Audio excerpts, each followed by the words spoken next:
What's up, y'all? This is Tressie. And this is Cedric, and we're Through the Crate. Where we dig through cultural and current events through the hip-hop lens. Let's get to it. Let's just get into it. What's funny? And we're Through the Crate. Hey, guys. Oh, you just wanted me to set you up for that. Oh, how's it going? That. What's up? Anyway, this is our 12th episode. 12th episode. This is our 13th recording. But our 12th? No, actually, if you want to be technical, our right. 14th recording. Yeah, we had a few. So if anyone out there ever does anything that's like recording arts or visual arts, you never put out everything you do, right? Because the first like 5 or 6 suck ass. Yeah. But if I'm saying that we do like 14 recordings, that means we only said the first 2 suck ass because we're that tight. No, our first one was pretty bad. But we put that out anyway. Yeah, our first couple. Yeah, our first 2 or 3. Well, I mean, we wanted our listeners to bond with us and learn with us. Yeah, grow with us. Grow with the brand. Yeah. So I guess I'm just gonna put it out there. What's that? We recorded our 12th episode. Did we? Yeah. How did we know that? Can you prove it? Oh, I did delete the file that wasn't open. So what happened, guys? Our last episode. What happened was we started drinking. I've been drinking. Yes. And apparently we were so excited by how the episode ended that we just let it continue to end forever. I guess so. And then, I mean, basically, I lost a file. I'm be real. I'm gonna take that fault.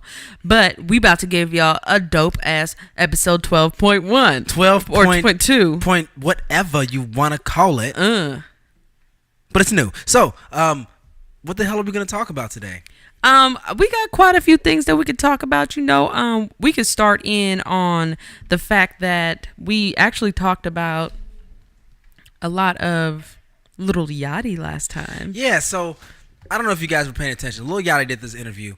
I don't remember what radio station it was on. Hot 97. I got you, bruh. Got it. Thank you. Hot 97. Because he did a few interviews, and I was watching a few of them. And he made a comment about old heads. Unfortunately, I took offense to it. Mm-hmm. I took offense to it because I'm realizing now that I am a fucking old head. Yeah. There was a dude at work today who was playing some music. And it was just turn like that record down. I was like, turn it down. And I was like, and the beat was just like, I don't know what the fuck. I couldn't even tell you who the artist's name was, but it sounded like little pistol starter. Some pistol starter. Yeah, I'm exactly. just kidding. It sounded like something that I, would never listen to ever. Right. But it was definitely hip hop. The dudes were actually rapping. I think. And I'm like, what the fuck is this? And he named off some name I didn't know. Yeah. And he's just like doing his little, young people dance and whatever. And I'm like, oh my God, it's happened. I am that old head that Lil Yachty was talking about. Yeah. And I even made a comment to him. I was like, you know what? I can't just say I hate this off the jump. I have to, come to this from a clear state of mind and give it an honest and fair chance. That lasted about 10 seconds. And so it's okay, guys. I'm an old head. I'll take it. Yeah. I'll wear that fucking crown. Yeah. I said, like today, even people at work were like, I was like, oh man, it's quitting time. And somebody was like, Tressie, you are so old. And I'm like, damn, nigga, yeah. I'm only about to be 30. Right. Like, not even there. I'm not even there yet. Excuse me, but it makes sense though. Like we can't did you even listen to Lil Yachty's Summer Songs 2 or whatever that is? No. I actually took a listen. Oh, what'd you think? I could not get through the whole tape. I swear to God. First of all, the first song, he is seriously offbeat, like throughout the whole intro. And then the second song is the one that's for Hot 97, where he's trying to drop those bars, just trying to bring it right back around. So basically, what happened on that interview, he tries to freestyle on that interview. But he prefaces it by saying he's not really a rapper and right. He doesn't really freestyle. He's a rock star it's not gonna be good. An artist, yeah. So they start to like, and they're not, I don't even think they're expecting much. I mean, like, what should you expect from someone like a Lil Yachty or something like that? Like, you shouldn't expect too much. Not saying, and that's not even a shot. Like, that's just because he said it himself. He said it himself. He said it himself. It's not like they're putting words in his right. his mouth. He's saying he's not a freestyle. He's not a rapper. He doesn't spit bars. So exactly. So if you don't spit bars, then we just gonna I'm not gonna critique you like you spit bars. Right. You know what I'm saying? So like he goes in on his raps and stuff like that, and then like he drops like a line here and there that's like kind of dope. Like, you know, like whenever somebody says something that's kind of clever and it's coming off the top, like you get one of those, right? So and then he's like, no, you can't do that. You're gonna throw me off. You're gonna throw me off. And then it's like, okay, bro. So I'm sorry. I aspired once to be a rapper. All of my friends aspired to be rappers because it was the coolest shit ever. Right. What did you do? You got together in a circle and you ciphered and you just rapped. It didn't matter if it sucked, if it was good, or anything like that. And when somebody said some hot shit, everybody around you was, oh, and it motivated you. It kept you going. It made you want to get that O again. It made you want to work super hard to drop that fucking dope line. And that's where we become old heads as well. Because, I mean, don't nobody cipher no more. Unless it's a BET cipher, or unless it's like, those were fucking garbage too. Those are staged. Those aren't, you know, they're not real ciphers like what hip hop was like made a cipher to be. When I was in high school, we would meet up in a parking lot, bunch of niggas, and rap. Bunch of niggas in a parking lot rapping. Yeah. Sorry. That's what we did. There was nothing else to do in Sacramento, California. I pictured Uncle Ruckus. Bunch of niggas in a parking lot. All you niggas rapping, yo. Walking around sounding like a dog with his testicles getting pulled out. It make no sense. White power. So anyway, I went from Uncle Ruckus to Clayton Bigsby. Anyway, but what we're saying is that we're realizing that yes, the culture is changing, everything's changing. And he made this song that to go at Hot 97 for all the people that were commenting on the way that he was rapping.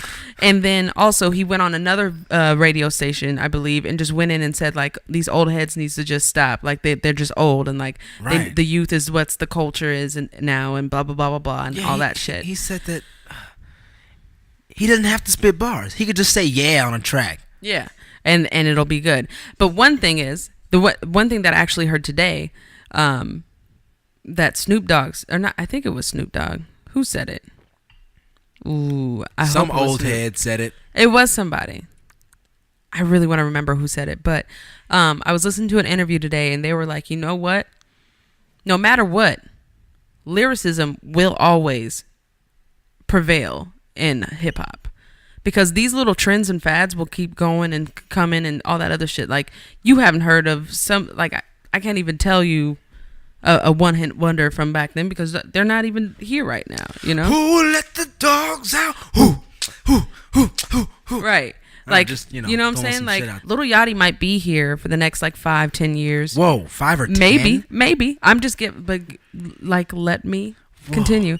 He might be here for, like, 5-10 years, but hip-hop will outlast him. For sure, yeah. And lyricism will outlast him, because somebody like a Jay-Z will always be hot. Somebody like a fucking... J. Cole? A J. Cole or Kendrick, like somebody that actually has that lyricism, that ability will always prevail. Yeah. Even like somebody with, I don't know, like that'll always prevail. It'll always be there. There's always room for it in hip hop. There's always a market for it. Exactly.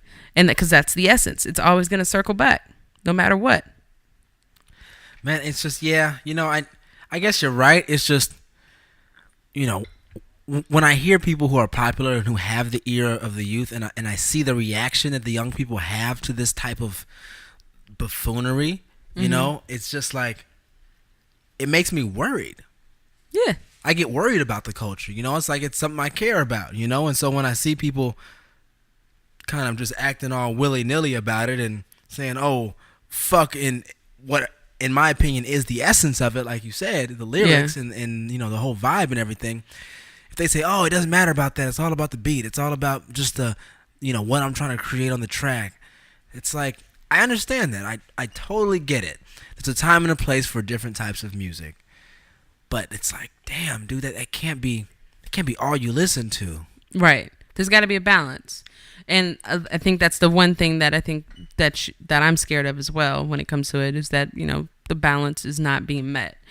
And, I mean, but I still have faith in lyricism. But also, just moving on to... The force is strong in this one. There's a disturbance in the force. But even speaking as to to music that, I may not listen to on the daily, I took a listen to that Gucci album. Yeah. Everybody's looking. So a couple things that I thought about. I was like, he's getting kind of introspective on this one. And he's sober.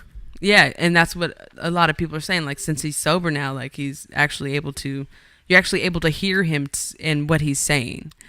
So one thing, I thought it was pretty introspective. So you had to respect that. Like, he's actually talking about himself, and giving us a little window into what's going on with him. For sure.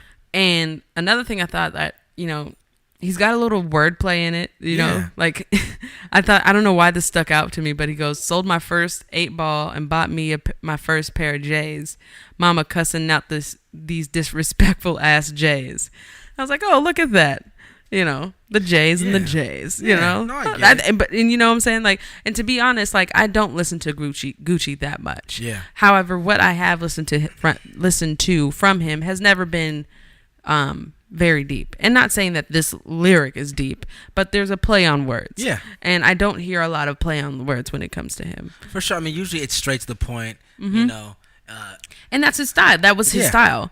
And now, And it's one of those things where I think part of that for him also is just being very good at marketing and marketing himself as a brand. He's out of jail. He sees how high the demand is for himself, and people just want to know, what's up, Gucci? What's going on with Gucci? What's Gucci doing? And so he gave the people a little bit more of Gucci on this one, so they could actually get a glimpse more into his life, so shit, man, the fans want it. Fans want Gucci. I mean, shit. Gucci. I wouldn't be surprised if Gucci is not on 30 features before the year's over. Dude, he's already on a bunch. 30, 40 features. The Gucci verse is the next hot ticket, 2016. Yep. You got a Gucci verse, you stamped. Yep. Yeah, that's pretty fucking crazy, though. I mean, he's, and to give Gucci credit, as a business person and even as an A&R and being able to recognize talent, he found a lot of these cats that are coming out of the South right now. There are a lot of them are under his umbrella. Talk about it.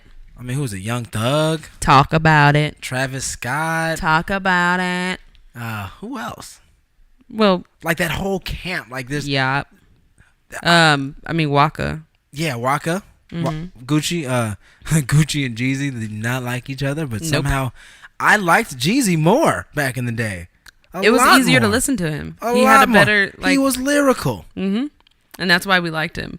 The other shit wasn't our cup of tea. And then Jeezy's not around anymore, but we got Gucci.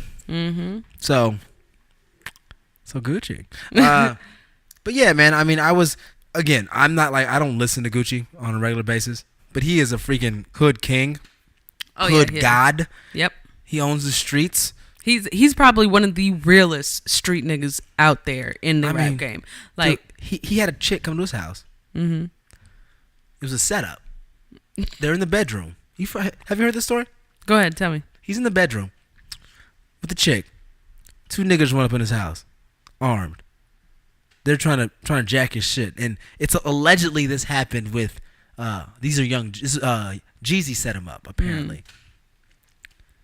This nigga Gucci reaches under his bed for his piece, ends up killing one of the dudes. Self-defense. Gets off. How fucking real is that? Some real shit. So he doesn't need lyrics on his tracks because everything he says, like, it's authentic. It's authentic and it's real, and so the streets will love him. Yeah. And that's always been a big thing in hip hop too. It's not just been the lyrics. The lyrics was always a big part of it, but it's also been the authenticity of what you're saying. Right. So if you're being introspective and you're thinking about something that's really deep, then have something clever to say. But if you don't have nothing clever to say, then just say some real shit and people will listen. Exactly. Say something blunt. Say it how it is. Yeah. Yeah. Yeah. I believe in that. Yeah, I mean, yeah, I mean, there were some catchy songs on this record too. There were definitely some songs that I thought could definitely be some radio hits. I don't remember. Oh, you don't like Pussy Print? Oh yeah, that Pussy Print. Pussy Print. Pussy Print. Yeah, she was dope. Pussy Print. Yeah, I don't know. I can't fuck with it. I don't fuck with it too much. I don't know. All right, I mean, I listened to it once for this podcast, and that was about it. I actually listened not once. I gave it like 2 active listens, and it's not like everything on there like I did not like. It's just like I don't vibe out to stuff like that for the most part, like if I'm vibe, I don't but he can pick beats though. Oh, he can. He can pick some beats though. When that thing dropped though. When it dropped though. Damn. Trash. I'm just kidding. Oh, speaking of which, because that just reminded me of wanting to clear things up. Uh-oh. I think on the last episode. Yes.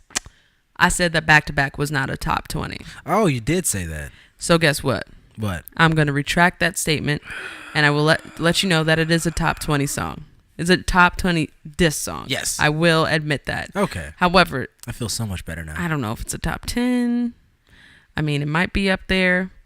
It's definitely not a top 5. I wouldn't say it's top 5. It's definitely not top 5. It might be in the top 10. It can squeak into the top 10. But it's definitely in the top 20. Yeah. So I wanted to go ahead and do that. Oh, but, nice. Yeah, no. Did you have anything else on Gucci? Because I'm moving right along. I also listened to that DJ Khaled. Hello. Another old head. Woohoo. Yeah, a lot of people need to make sure they understand that DJ Khaled, he's got the keys. And he is also a hip-hop freaking head. Yeah, this motherfucker used to run around with Pun, used to run around with Joe. He's, freaking everywhere. All the time was recording shit in his like garage. I think he helped record Lean Back in his garage with Fat Joe. So look, DJ Khaled is one of those stories that I always fear that's gonna happen to me one day. When I become old and I get a new piece of technology and I don't really use it the way it's intended, but people fucking love it. I feel like that was like him in Snapchat, and that's how he got like big. He was just like, oh, what's this? Oh, it's a camera. What's up, y'all? I'm going to say some dumb shit. And people were like, oh, that's crazy. It's like, damn. Okay, you've been around for how long? But fuck it, man. He's a very interesting character. He does well with it. Yeah, he definitely does well with it. He's entertaining, and that's the whole point of that medium, is to be entertaining. And he entertains the masses. He definitely does. And then he puts together, albums, which I kind of wish there was a different name that you could call like a DJ Khaled album than an album. Yeah, because it's not like he's doing. He's just saying Major Key on like every song. Well, he's the curator. Yes. So, like, of course, he should get some type of credit for it. Mm-hmm. Like, I think I heard somebody say that he's like a mover and shaker that puts out an album versus like but he's also a DJ. Like, a lot of people have to remember that DJ Khaled is an actual DJ. Oh, he digs through crates? Yeah, he dug through crates. He could DJ on vinyl. Huh. Like, I don't know if you know, but like he still DJs. But like I don't know. But I think a lot of people refer to him as like a celebrity DJ. Like, he doesn't actually do it. Like he just learned Serato and then he did it, you know. But he used to. Yeah, he was a for real like big time DJ. A lot of people don't give him credit because he just got his success like recently. And then another thing is that like all of his other albums, like for the most part, have the same type of sound. Yeah. It's the same formula, burn and churn anthems, you know. Yeah, and nonetheless, they're hits. Good at it. He's good at it. But they all sound the fucking same. Like let's throw like 10 motherfuckers on this track and let's say, you know, we the best, boom, done, stamp, approved, out, ship it out, you know. And it fucking works. I mean, shit. Some of my favorite Drake songs are Khaled songs. Fucking some of my best my favorite Rick Ross songs are Khaled songs. Yeah. You know? But, you know, moving forward, looking to today and not looking back too far. We don't want to sound too old. Fuck it, man. I'm old. Sometimes it's like, you know, you don't want to sound old because that means that you won't get the attention of the masses in the hip hop. Like, man, fuck that shit. That's a whole nother tangent. But anyway, back to this motherfucking album. Yeah. The shit starts off strong. We got 1, 2, 3, 4, I got the keys, 5, keys. 6 songs that start out. He starts out strong with 6 songs, then he loses me after that. Yeah, well, I mean, what's the first one? The one with Jay-Z Future, dope. Yeah, I got the key. What's the next one? The one with Drake? Would you fuck me for free? Now, okay. You made a very good point. So in that song, they sample what was like the like hyphy anthem of Oakland. Mm-hmm. If you listen very closely at the end of the song, you totally hear the drum and bass line to Blow the Whistle. Right there. You hear it? Yeah, like you already know what it is. Hear it. You can hear it in the beginning. You can hear it in the beginning of the song. So on this song, they sample Too Short's Blow the Whistle. No problem with that. Yo, I love sampling. You know, it goes to the heart of hip hop. Yeah. The soul, the core. But my issue with it is that Drake then decides to run with it and sample the verse. I go on and on. Now, I take personal offense because he's quoting something from Too Short, from Oakland. An old head from the town. Okay. Yeah, the old head from the town. The old head from the town. Okay. This dude, Too Short, was making music on cassette tapes, selling them out the trunk of his car since before I was born. Since probably before my parents fucking met. True independent.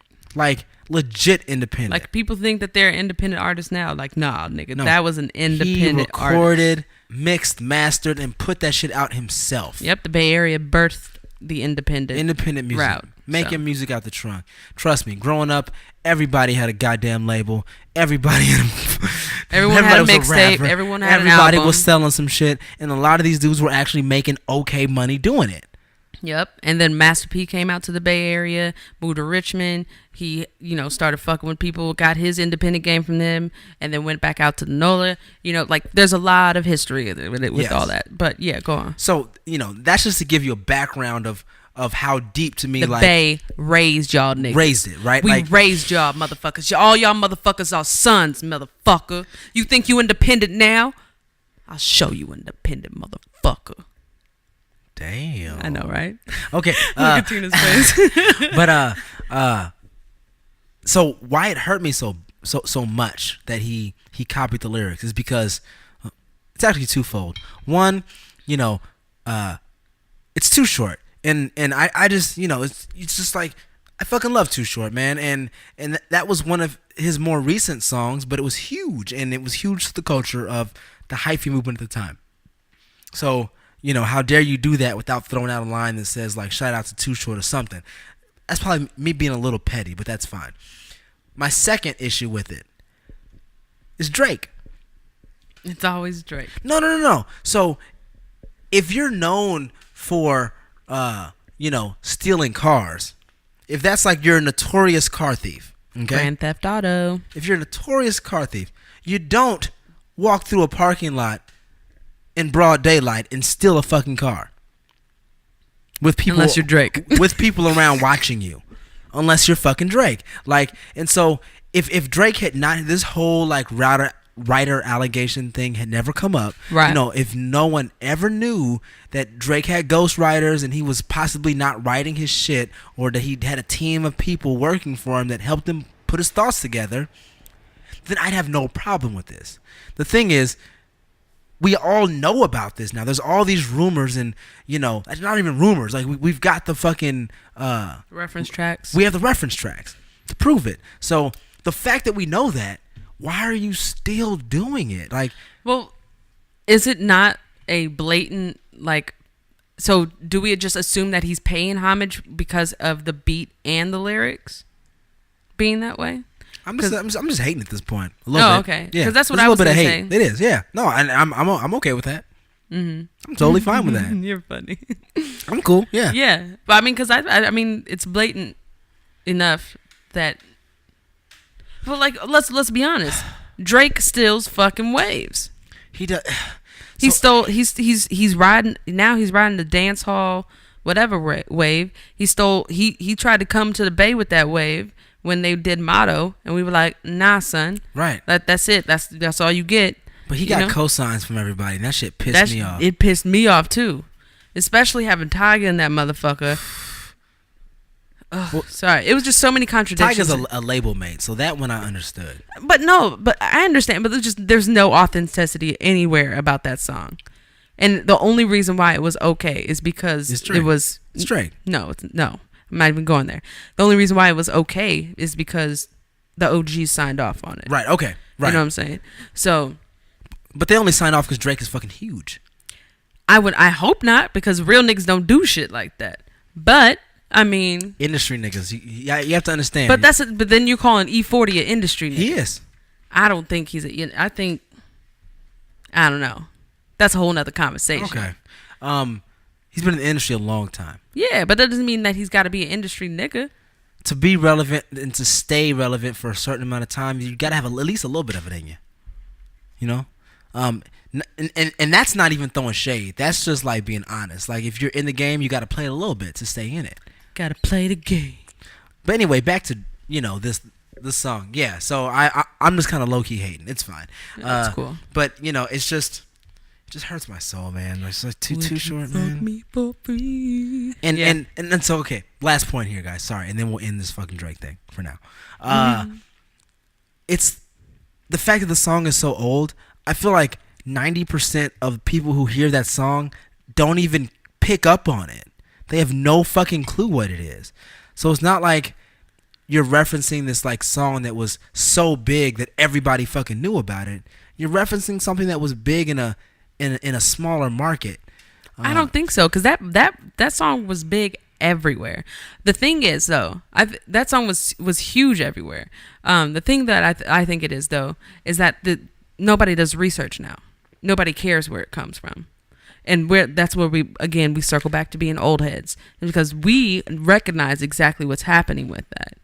Like if you ask some of these people if they know where that "Say It" song by Tory Lanez came from, they don't even know who Brownstone is. Right. You know what I'm saying? If you ask, even he's got that other song, Love. I forget what sample that is, but that's what he's known for doing, is flipping other people's songs. Tory Lanez does that. And I bet you 90% of his fucking fans don't know what that's about. If they do, I'm so glad to be wrong. But that's the thing, is that nobody cares about this dude. There's a theme on this podcast so far. Nobody cares about lyrics. Nope. Nobody cares about where the sample came from. They only care about what it sounds like. Right. And if we only care about what it sounds like, and we continue to sample without understanding where it came from, we're never going to get any originality. We're never going to get any creativity within the culture. And rant. All right. I mean, that's just all I'm thinking. But anyway, other than that, going back to DJ Khaled's album. Yeah, I feel like the next song is what? The Nas song, I think, is next? Yes, it is. Oh, man. And he has a sample on there. Yes. Now that sample, we already know. That is, man. That song is dope. It's a dope-ass sample. He doesn't take any lyrics from her. Uh-huh. It's a Lauryn Hill sample, by the way, guys. He's hating. Not on Lauryn. No, I fucking love Lauryn Hill. No, but it's a Nas. Because we all know that Nas and Lauryn fuck with each other. Like, whoa, since not when? fucking, but like fuck with each other, like from their songs. Rumor report. Dumb. So we all know that they mess with each other or whatever. So they do what? I'm tired of you right now, dude. What the fuck? I'm trying to talk, and you know what the fuck I'm saying. Now let me say it. Want to hit? Here it go. So this song was super cool, like super dope, because of the marriage between that sample and Nas, and the fact that they have that history. Even though it's sampling Fujila, it's such a great, it flows so well, and Nas is on there talking his shit. Yeah, Nas bodied it. Bodied that motherfucker. Nas like he gave a major key. He did. He gave a major verse on that motherfucker. And he took like Khaled's cheesy, corny fucking lines and made him sound so fucking dope. Yep. He made him sound so fucking dope. It was so dope how he sounded so focused. And what was interesting to me was his focus and his like attack of that song. And the title of it being, what is it, On My Album Shit or something like that? Nas Album Done. And, the idea that he, in the last verse where he says, I was on my album shit, so I stopped and took a pause to do this. You could tell he was focused. Like, he was, like, back in his shit. Because he was totally in his lane. His voice was crisp. His delivery was, like, was very punchy and very direct on the beat. He rode that motherfucker. He rode it like a goddamn rodeo. It was dope. I like it. It was super dope. Yeah. Khaled, the last line is Khaled called me when I was in album mode, so I put it on hold for the Major Key. My album done, niggas wait and see. So it makes me want to wait. Yeah. For the next album. Like, that's the perfect way for you to end it. And like, even if you look into like the lyrics, like, now everywhere all I see is Pablo Esco. Last time I checked, I was still breathing. My neck was still freezing. Now everybody got an Escobar season. You know what I'm saying? Like, to every baby on the album cover existing, this trend that I was setting, it came into fruition. I'm assisting to push the culture forward. Like, you know what I'm saying? Like, that sounds like I'm thinking of some babies pictures that I saw. Kodak Black had a baby on his album. Drake, Nothing Was the Same. Remember he did that shit? Sure did. Boom.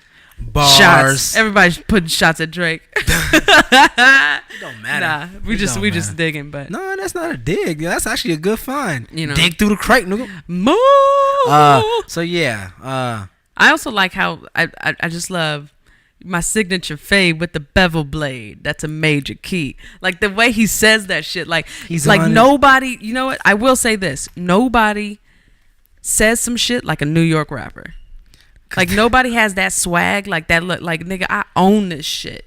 Like, like West Coast niggas, like, we laid back, but we'll bang when it's time to bang. Snoop is a swaggy motherfucker. Like, you know what I'm saying? He's I guess I totally get what you're saying. Yeah. Snoop is like that exception of West Coast guys that is just like so fucking Snoop and like has his own like way of saying and doing shit. That he kind of has that. But I'm trying to think of anybody else. I mean, E40's got a real... Well, that's what I'm saying. Like, they're so laid back. Like, you know what I'm saying? But the swag from... So, like, us, like, we don't have to... Like, when it comes to West Coast, we don't have to sit there and be too fly or anything like that. Like, New York is all about, like, I'm fly, I'm hip, like, I'm paid, I got the money, I got the jewels, I got everything. Like, we got all that, but we also, like, we chill, like, oh, nigga, let's go crack open some 40s or something like that. Let's go, like, bang out the block or whatever the fuck. Like, that they got that whole, like, crazy little, like, swag, like it's just crazy. Like, I wear the crown, man, you know? Man, look at him over there with his wrinkled all with his wrinkled silks, man. Get exactly. your dry cleaning bills up, man. What the fuck is it dry? You know what I'm saying? Like shit like that. You know what I'm saying? Like that's exactly. And that's what I love about the East Coast, and I think that's what I love about East Coast rap is that like they always put that shit on like they were always super fly with it, like super fly with it. Where we were always like, man, like we fly, we coasting, and we'll bang up your block. Where these motherfuckers say, yeah, and motherfucker, I'll put a bullet to your head, spray up your old block, da da da da da. Like the way they get at it, and then also say like, well, I always also say what's up to your mother on the same day or something like that. You know what I'm saying? Yeah. Like some bullshit. Like they always got that swag about them. So when he goes, you know, my signature fade with the bevel blade, that's a major key, especially shouting out Bevel because everybody's on Bevel. If you listen to a podcast, everyone's podcast that's that has a everyone that has a hip hop podcast is sponsored by Bevel. Unfortunately, we are not. Until we get that call, I will not tell you what it is. But anyway, it's about. Him. I mean, whatever. Anyway, you can get it from context clues if you actually have an education. But just saying. Bars. But yeah, like that shit was just so dope. Anyway, moving on, we have also the next one is I believe Holy Key. Is it the Kendrick and Big Sean song? Hell yeah, it is. So this song reminds me a lot of Your Mama's Grits. My mom used grits from the box and they were okay. No, this song's a little bit better than okay. It reminds me of the song that came out a couple years back with Kendrick and Big Sean that just shook the fucking whole planet. Control. Yes. Control. The beat even sounds kind of similar. The flows are similar. And it seems like they're just kind of going to see who can be the fucking best rapper. That's the shit that I like. Yep. When you got two MCs who are just trying to out-lyric the next. Mm-hmm. And I don't know how many times they went back and wrote and rewrote or if they were in the studio together. I don't know that shit. Sorry, guys. I don't have that answer for you. But what I do know, the final product was fucking dope. Super dope. Like, and unfortunately, for the second time in a row, Big Sean got bodied. But it wasn't really about that. You know what I'm saying? You know, Big Sean, he picked his bars up on this one. Like, this one, like, Big Sean is like, he doesn't fail to me. Like, he gets better every time I hear him. He may not be the best person on the track, like if it's on a collaboration or something like that, but he gets better and better with his rhymes. I think he's doing well. I mean, I've never really disliked Big Sean, right? But I've also never like loved Big Sean. Loved him, right? You know, he's always just been like, oh yeah, Big Sean. He's good for the culture to me. And one thing I've always said about Big Sean is whenever he's on a feature, I feel like he brings his fucking A+ game.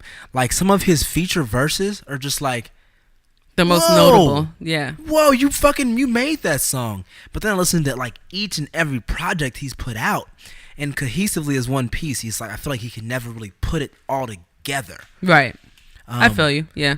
But he's a goddamn he's a fucking rapper though. Like he can fucking spit. He can stand up there with the best of them. Yeah. Like for sure. But and let's not forget that Drake got a style from Big Sean. But anyway, but until he can put together, you know, consistency on his own projects, it's gonna be really hard for me to put him in the same class as like the Kendricks and the Coles. Yeah. Just because body of work. Oh, okay. Well, I'm just like, this is another tangent that Tressie does because, you know, Tressie stands for tangent. Anyway. It does. Look it up. So now, like, would you say we have, like, the Kendricks, the Coles? Who else would you put up there? Like a Lupe, maybe? Even though I know he's, like, a different class, like, timing-wise. And then would you put, like, a second tier underneath there, like a Wale, a Big Sean? Yeah, I mean, you know what I'm saying? Like the spitters that can go, but they don't have that star power that sticks, or not star power, because they all have star power. No, but like that body of work that sticks. Yeah. So I guess for me, it's body of work. You have like potential, and then you have actual. You know, so you know, actual and factual, but still I choose. Sorry, go ahead. So you know what? Fuck it. I'm gonna switch up. I'm gonna nerd out for a second. Let's nerd out. It's the nerding out time. Done. So you've got your kinetic rappers, Ooh, kinetic. Rappers in action. They've actually put in the work. Ooh. And you got the potential rappers, those who you feel like have the potential to do the work. Right. But they haven't quite done it yet. So, like, yeah, Wale was one of my favorite rappers in the mixtape scene when he first started coming out. Yeah. I was so excited for Wale. And then he dropped his first record, and I was like, it's not bad. Then he dropped his second record, and I was like, I really didn't like that much. His third record, I thought was like almost a classic. Almost. Ambition? No, one after Ambition. Gifted. The Gifted. So good to me. I fucking love The Gifted. But that was really his only one. And, Big Sean has yet for me to put together a total project that I can, stand behind and be like, yes, I'm for this guy. Show. But it doesn't say, I don't think he sucks. Right. It's just feel like he can't put together a full project. I don't know if it's attention span, he's out there with too many females. I don't know what it is. But there's also things, because I know one thing for Wale, I think it also has to do with the influence that is behind the machine. He signed to MMG. Well, MMG now is okay, and they're giving him his creative freedom. Attention Deficit was something that he had to compromise. That's Aftermath, right? Or Interscope. Interscope. It was Interscope. I was like, yeah. What? He was never. It was Interscope, Aftermath. I mean, it's all You're right. So like that's another thing. Like when it comes to like, so it's like the driving force behind the project. I also think that didn't something happen to where Big Sean's some of his albums weren't being promoted correctly or something like that? I mean, stuff like that happens to every artist. Don't get me wrong. Yeah. But then there's also reasons why some artists shine over the other. Like, because I honestly think that Wale could stand up in the ring with a Kendrick. Like, I don't think that I think he can stand there. I think he can be up there and be just as lyrical and go in. He can, but I don't think his delivery, I don't think that the way that he presents it will translate as well. And that's what I was gonna say. Like his vision to me, his overall vision and theme is a little confusing. Cause like when he first came out, I thought he was like I wasn't sure if he was like a backpack rapper, if he was a conscious rapper, and then he came out and he started saying. Then he had a lot of like, chick songs, lady songs. I'm like, oh, is he gonna be like one of these like Nelly rappers, like, which is hot shit, which is okay. Like, there's nothing wrong with it. I just feel like he went through an identity crisis. I was very confused about what he was, and so again, not taking away any of his talent, not taking away any of his abilities. I'm just saying that when it comes to putting together a cohesive project, when it comes to being focused and putting some shit together, he lacks the focus. Yeah. Yeah.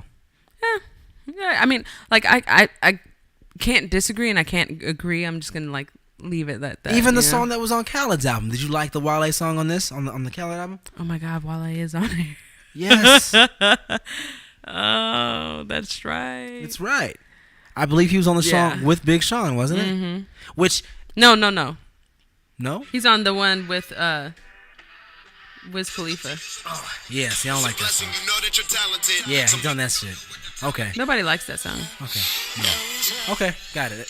That's totally Wale in that. Okay. So he's on Forgive Me Father. So that's the one that he's on. He's on Forgive Me Father, which is the Wiz Khalifa song.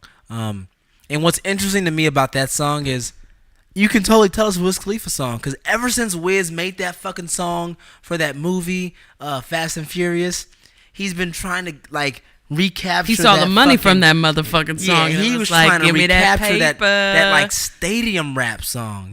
That like big. That's pop. Like pop. Right. That to me, stadium rap, like stadium pop rap, like. I don't want to say that surpasses Drake, but to me, it kind of like that's like a past Drake. Like Drake does like hip hop ish, pop ish songs. Always comes back to Drake. Sorry, because he's like, let's be honest. He's the biggest. Drake is the biggest rapper and the most known rapper in the world right now. Yeah, Point blank. Sure. Period. Yes. That is the top tier of what we have to compare anything to of a current rapper. Yes. So yes, as much as I do not like bringing up his fucking name all the fucking always time, comes up. it's always going to come back to Drake, and you can't discount him for that, and you can't. But I can blame all you motherfucking Drake stans out there for that. Anyway, Wiz Khalifa has made a name for himself and made a lane for himself. Yeah. Like he's like done some work. I mean, but yeah, that song is definitely it's like a pop song. Yeah, it's a pop song, and that's why I didn't remember it. Yeah, like because I don't listen to pop music. Oh shit! Like I don't. I'm not a huge fan of that Wiz Khalifa song. Actually, I actually really didn't like it, and it's funny because the notes I wrote on that was like Wiz loves this pop lane because that's fucking what he does. Yeah, he loves it. He loves that the money. Shit. You know the Wiz I like? I like the ATL freestyle Wiz. Yeah. Life's good, so I'm living great. I mean, all the challenge shorty different than it's like, hold on. Like anybody that was a Wiz Khalifa fan from the beginning, they know what the fuck ATL freestyle is. I wasn't. I was a fucking avid like you were? I watched every single day to day. I watched every single video on YouTube. I watched everything from like when he was smoking blunts and when he turned to papers. Like I know everything about that motherfucker, and then I stopped because it started getting kind of weird and too big, and like I don't know. It's the same thing that I had with Wale. I mean, you know, what's with our W rappers today? That's interesting. They're on the same track too. So circling back to Big Sean, he has another song on here called "Work for It," which I actually. This for me was something that I was surprised that I liked, and I'll explain to you why I liked it. If any of you have listened to the 2088 record, 2088 with Big Sean and Jhené Aiko, it's pretty fucking good. It's one of those things where I didn't think I would like a rapper and an R&B singer like doing a project together, because it's like, I don't know, two things that I didn't think would mix for a full project. Right, like do I want to listen to love songs the whole fucking thing, and then have your feature all the time? Like, you know what I'm saying? Like there's only so many of those you can put on an album. But they fucking made it work. Like, because homie's not rapping on a whole thing, he's singing. But he's doing his little rap singing thing, but it fucking works. I gotta stand up. Like my ass hurts. I really love that lane that Big Sean kind of created for himself. That like R&B pop rap lane. Like it works so well for him. I honestly think that shit works better for him than his just straight rapping. Like he's able to stay focused more when he's just like rapping and singing. Like, it works. It works so well. And that's exactly what this Work For It song was. It's him, you know, and it shows his versatility too. The fact that he's got that one song with Kendrick and then the other song on his 2088 shit, and he actually does a really good job in both. But I feel like he's more comfortable in that 2088 lane instead of having to be forced to come up with all these dope ass bars. Where I feel like sometimes he might get a little lazy and put a little lazy bar in there. Mm-hmm. But with his 2088 shit, he can kind of slow it down, dial it back, and actually get to the heart and the emotion of the song and deliver a really awesome performance. So yeah, man, I like Big Sean as an R&B rapper. Yeah, okay. I think I can agree with you. I think I get it. I think I do. Do you? I think I agree. I think I agree. Do you? Okay. Sangria. Anyway, I mean, was there anything else that stuck out to you on this thing? Last thing I think that stuck out to me was the "Don't Ever Play Yourself." Jadakiss, Fat Joe, all them motherfuckers. Oh, did you like that song? I did. I just, you know, again on my East Coast rapper shit. See, I'm actually really glad you brought this song up. Mm-hmm. You know, it allows me to kind of bring back the main theme of this episode. Don't ever play yourself. No, old fucking heads. Old heads, yes, that's me. There's a bunch that's of what fucking, I am. It's a bunch of fucking old heads on a record trying really hard. I wasn't a fan of it. Jadakiss never disappoints. Sure, Jada was fine. Everybody else fucking sucked. Fabulous never disappoints. Fab is okay, but Fab is okay. Fab was okay, but Fab is always Fab. Like, I feel like it's the same Fab that I got fucking 15 years ago. No pledge. Yeah, whatever, dude. They're all fucking, and even Busta Rhymes. I fucking Busta Rhymes. So, in case you guys don't know, I am a West Coast guy. First hip hop CD I ever bought with my own money. That was not a gift to me. That was actually, I actually went out and purchased from the store. Was Busta Rhymes, When Disaster Strikes. Fucking loved it. Busta Rhymes was my favorite rapper for a few years. Huh. I loved him. You should look at me now. I look like Busta did back then. All right? So, when I heard him on this shit, it was just like, come on, man. This old man out there with the fucking crutch bars. There's fucking cane bars out. Like, it wasn't bad, but it's just, you know, when you grow up listening to someone and you put them in this really like high pedestal, and then you hear them do some shit like this, it's just like they'll never live up to that image that you had, that idealistic image they had. I understand that, but still, man, come on, guys. Like, y'all could have done something a little better. Like, and then Kent Jones is on the end of that, though. Yeah. Hey, Kent Jones actually goes in a little bit, yeah, but yeah. I mean, I like the track just because I like listening to people just talk that talk, Yeah. you know. But, you know, all in all, I would probably say that I like about 7 of the tracks on this thing. Okay. That's about it. You want to hear my most disappointing song, though? Yeah. It's not the Meghan Trainor and Wiz Khalifa one? No, it's not. Because I didn't have many high expectations for that song. Yeah. The song that I was probably most disappointed with was the Travis Scott and Lil Wayne song. I wasn't. So I don't know why, but I can't fuck with Travis Scott. So here's the thing. Travis Scott, in my opinion, is like a really creative artist in that like trap realm of hip hop. You know, he takes the auto-tune sound. Uses it the same way every time. Yeah, pretty much. Sorry, go ahead. He does. Go ahead. Sorry. But he uses it differently than everybody else. Like, everybody else uses it the same way all the time. He uses it his way, the same way every time. Right. But his way is different than everybody else's way. And you Straight know, up. Yes, I enjoy it. Okay. Yeah. I thought his album Rodeo was pretty good. Oh, Rodeo wasn't bad at all. Yeah. I'm not hating on Rodeo. I thought it was pretty good. Okay. And so I was excited to have Lil Wayne on our track, who, in my opinion, Lil Wayne was like one of the most creative like Southern rappers when he was in his prime. You know, even when he was doing his auto-tune shit, his like no ceiling stuff, like it. And I let it lick the rapper.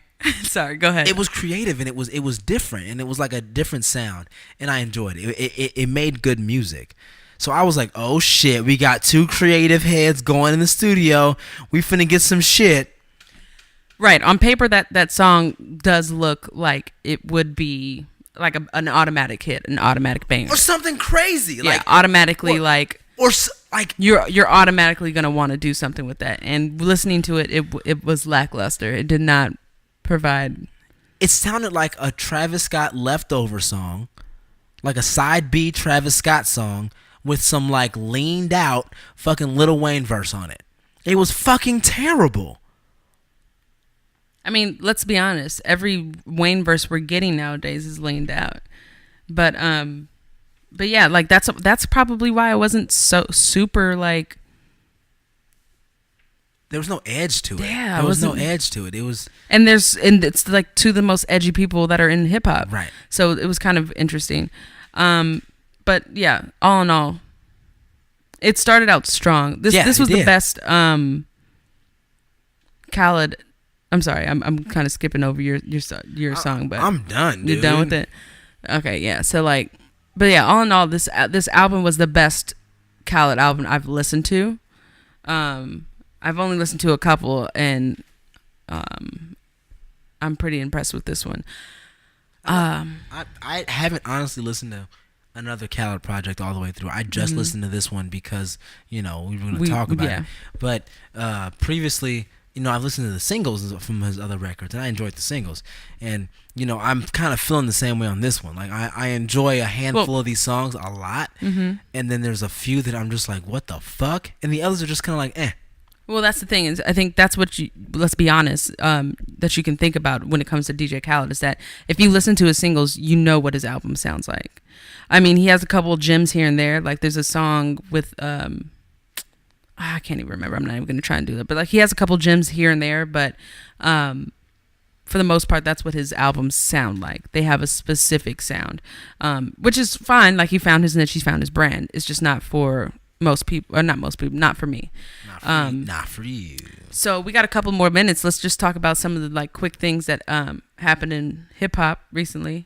I know that Drake is going at Hot 97 when it comes to Funkmaster Flex. Apparently Ebro was with Drake one night, and they were talking about the whole Joe Budden situation apparently. And Ebro jokingly brings up the fact that brings up a situation in which Eminem would come to Joe Budden's rescue and go at Drake. Now, we all know that is a hypothetical and highly improbable situation. Yes. Super obscure. So, the first night that Drake is in town for his Summer 16 tour, he says that Hot 97 is telling lies. They asked me to do a show. You got to fire Flex first. I'm paraphrasing, but that's basically what it is. Bars. Yeah. And so, and it was like a freestyle. It was so dumb. Like, it was a stupid fucking freestyle. And like the stands went, it was like literally 4 bars. It was not followed up by anything else unless the audio was just cut off. I'm not sure. Just probably went into a song. Yeah, like that's a stupid fucking freestyle. Probably went into hot. It was literally 4 bars. But anyway, so after that, Funk Flex goes on and tells his quote unquote stories. I hated the fact that he named them stories. Like, I got a story to tell. I got so many stories. Like, nigga, you sound like a gossip. He sounds like a gossiping bitch. You know what I'm saying? Like, you sound like a female. Like, I got a story. Like, nigga, I know the gossip on you. Boo. I'm finna tell everybody. Yeah, like, nah. Like, that's you know what I'm saying? That's what it sounds like. However, we were entertained. We listened to it. He told a couple stories. Boom, bam, boom. And then he takes recently some more shots at Hot 97, saying like, Hot 97's not doing much for the city. He goes, this can be your summer jam. So now they're taking shots at the thing that Summer Jam like has been going on for a long, long time. Because Drake brought out a lot of people. Yeah, he brought out a ton of people. But that's the thing, is that like they're trying to be like, those are some baiting bars right there, you know, like Drake is trying to come at him. He's reaching, and he's got them yoga pants. I'm just kidding. It's a stretch. Yeah, got it. You know, so that's the whole thing there. There's not really much else to talk about when it comes to that. Drake is trying to bait people, and Rosenberg did say something about it that I think was a shot. He was like, you know, I mean, when he comes out with a classic album, have him talk to me.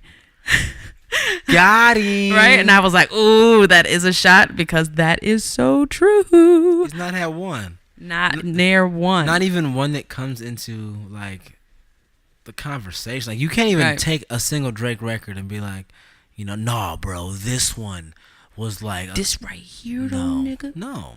Like, nah, like, it doesn't work that way. But what about Take Care? No, nigga. No. What about Nothing Was a No, nigga? No. So that was kind of something that happened. There was a couple new singles that came out. Ty Dolla $ign, No Justice. Oh, I loved it. Fucking amazing. Yeah. Dude, Big TC is such a great vocalist. So if you guys listen to Ty Dolla $ign's project, Free TC, one of my favorite songs on the record features his brother. Miracle. Oh man, it's a beautiful song. The audio quality sucks because his brother recorded it from jail. But you can appreciate it. Right, but it doesn't. If anything, it actually adds a little layer to the song. Mm-hmm. Definitely does. And then on this song, you can also tell he's recorded it from jail, but I feel like they got him a little better equipment. Yep. This shit sounds a little bit better, and you're like, damn, this boy can sing. Because you can hear like the little runs that he does in his voice and stuff like that. So that was really nice. Yeah. Lupe Fiasco, is that what I said?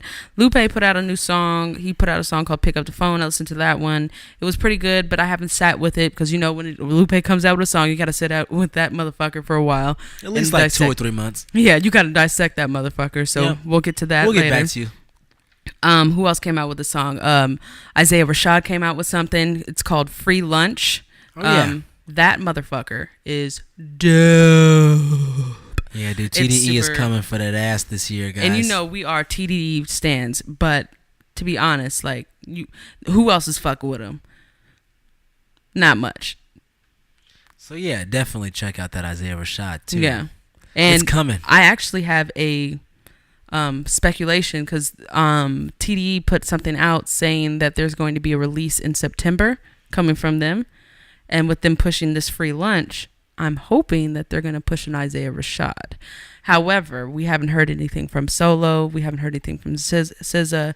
And they also have something Skywalker or whatever his name is. Lance Skywalker there. So we're not sure. But you also know that Punch is very cryptic when it comes to the releases and things of that nature that they're going to be coming out with, because we all know what happened when it came to Untitled Unmastered.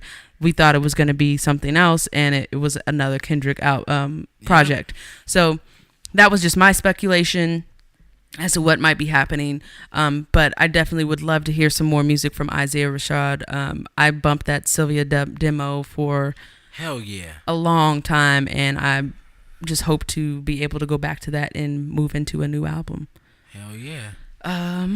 What else is there? I can think of... You can think of what? And don't say Drake. Oh, the Wolves video came out, which was kind of interesting. It made me, for the first time, as many times as I listened to that goddamn song, I never knew it was about Kim. And it's probably because I never fucking listened to it actively. Oh, it's such a... It's a great song because I'm listening to it sonically, like the pieces. It was amazing. And then I watched the video and I'm like, oh, this is stupid, but I get it. Yeah, it's like it's like a video. It's a freaking advertisement. Yeah, Balmain. But I mean, still great sonically. And I think that's about it. I can tell you guys right now that we are working on a video portion of our podcast. We are trying to get that up and running. It's going to probably take us a little bit of time, so bear with us, but we're trying to do that. We'd also love for you guys to subscribe to us on iTunes, rate us on iTunes, and review us on iTunes. Let us know what you like. Let us know what you don't like.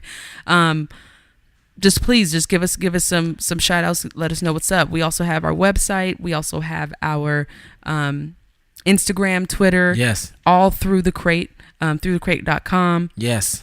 I mean, you know where to find us now. We have our SoundCloud. Please, listen, share with your friends, and hit us up and let us know if there's anything you guys want us to cover. If you have any questions. What do you guys want to hear? We've had a couple submissions from people of us, them wanting us to review their music. And I do apologize that we haven't gotten back to you guys just yet. It's been kind of crazy.